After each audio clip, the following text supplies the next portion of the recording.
Alright friends, I'm still somewhere in the old Eastlands, probably one of the oldest formal settlements in Nairobi city.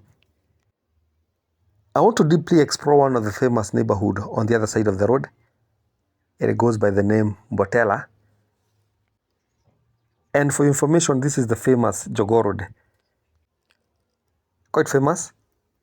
It is the main artery reserve in Eastlands. Built in 1936 by James Kerr Watson. He was a rich Scottish dairy farmer who owned an expansive farm in Eastlands. Apparently the farm went by the name Donholm. I know the name rings a bell. And the guy was using the road to supply milk to hotels, schools, hospitals, and homes within Nairobi town. Well, that's a story for another day. I'm about to enter the beautiful neighborhood of Mbotela. We can call it an estate, part of the old Eastlands. But before we dive deeper into the neighborhood, I want to take this opportunity to welcome you to our YouTube channel, Village to Town TV, a channel that is dedicated to continue showcasing beautiful villages, towns, and cities across the continent of Africa. I goes by the name Mr. Lone Traveler.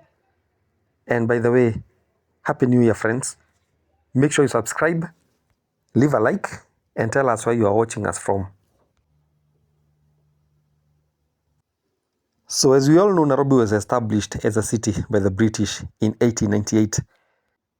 And apparently one of the major problems that the founding fathers faced as far as Nairobi is concerned is how to segregate the city into three sections. So that the three major races, that is, the whites, the Indians, and the black Africans, do not mix. So areas like Muthaiga were strictly designated for the whites. So the Dalameas, tycoons like Ewart Grogan, all had beautiful mansions in Muthaiga. Now come to the old Eastlands. Well, this area was initially designated for Asians and elite Africans. I'm told that's why people like the late Tom Mboya, heavyweights like Jaramogi Odinga, who actually was the first deputy president, or rather vice president of the Republic of Kenya, used to live around the old Eastlands. But is that still the case? Well, let's wait and see. I guess that's why Mr. Lone Traveler is in town. So far so good. It seems like Mbotela is a beautiful neighborhood. You can see these beautiful houses on my left, quite old. I can easily tell they have seen better days. I'm sure they are older than most of you. Though I don't know who decided to paint them green. Maybe it's a form of makeup, just to hide the old wrinkles. But I can tell you for sure that this was the original plan. Build nice family-oriented bungalows. Build some nice social amenities around the neighborhood. Roads, water, playing grounds. You can name them. That was until the population caught up. And age, of course. You know they say time flies. So apparently residents were forced, or they resorted to building semi-permanent structures next to their beautiful bungalows, just to accommodate the growing population. So you can imagine a scenario where we are living in the 70s or 60s, and you decide to move in with your damn hot girlfriend, let's say from Siaya, and you are lucky enough to get a government quarter, probably around here, a 2-bedroom house, and 20 years down the line, you have 4 boys and 2 girls. So where do you take these teenagers?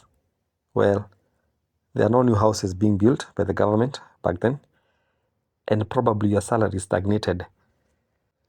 So as a survivor, you resort to building a semi-permanent mabati house next to yours. And since you are not the only one thinking outside the box, of course you cannot have the monopoly of genius. Everyone is doing it, and before you realize it, we have a mixture of permanent and semi-permanent houses in the entire neighborhood. Well, the road is not so nice. Something should be done. I don't know whose job is that. Probably the county government, the national government, Kura, Kera. Well, You know those government bodies managing different road networks in Kenya? Of course, they know themselves. Solid waste management also seems to be an issue here. I can see the dump site is just next to residential houses. So I want to check out some interesting numbers. Well, Mbotela Estate is approximately 0.5 kilometers squared. That is in size, quite small. But as they say, don't cover a book by the judge, or don't judge a cover by the book. Oops, I'm just kidding. Tell you what, Mbotela population is quite huge. According to the government statistics, there are 14,805 people living here. And so as far as the population density is concerned, there are 30,460 people living in a square kilometer here in Mbotela. In terms of the gender distribution, well, the two main genders are almost equal. 7,427 are males, which is 50.2% of the aggregate population, while 7,376 are females, which is 49.8% of the total population.